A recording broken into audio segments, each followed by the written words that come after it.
দর্শক, এবারে আমরা পটুয়াখালীতে চলে যাব। সেখানে পশুর হাটের আরো খবর জানাতে সরাসরি যুক্ত হচ্ছেন সহকর্মী মুফতি সালাউদ্দিন। শেষ মুহূর্তে কুরবানির পশুর হাট জমে উঠেছে কিনা জানাবেন। এছাড়া বেচা কেনা কেমন দেখছেন? না, রাত পোহালে আমাদের ঈদুল আজহা অনুষ্ঠিত হবে। এটা আমাদের মুসলমানদের সবচেয়ে বড় অনুষ্ঠান এবং আজকে অনুষ্ঠানে আমাদের শেষ পশু বেচা কেনার হাট। আমাদের পটুয়াখালী জেলার 127টি পশু হাট রয়েছেন। আজকে সবকটি স্পটেই পশু বেচা কেনা হচ্ছে।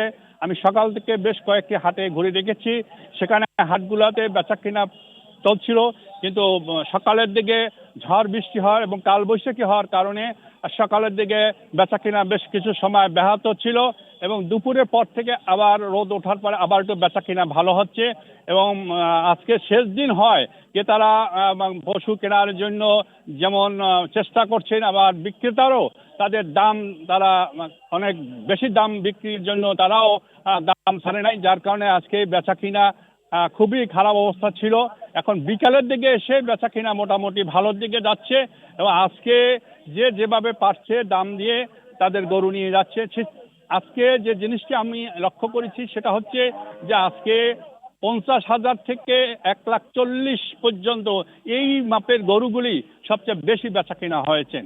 এবং আজকে আরো একটি জিনিস বিষয় হচ্ছে যে আবহাওয়া ভালো, আবহাওয়ার যে ঝড় বৃষ্টি ছিল তার ভিতরে বেচা কিনা ব্যাহত হলো।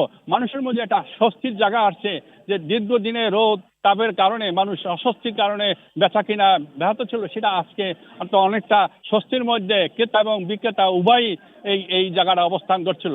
আরেকটি বিষয় হচ্ছে যে আমাদের যে হাটগুলোতে আসলে যে বিক্রেতা এবং যে যারা গরু বেচা কিনা করেন, যারা কেনেন, তাদের ভিতরে যে খাজনার যে বিষয়টা রয়েছেন সেটা আমাদের দেখা যায় যে সরকারি যে একটা তালিকা থাকার কথা প্রত্যেকটা হাটে টানানো, সেই জায়গাটা আসলে আমরা কয়েকটি হাটে ঘুরে দেখেছি, আসলে এই জায়গাটা আমরা স্পষ্ট না।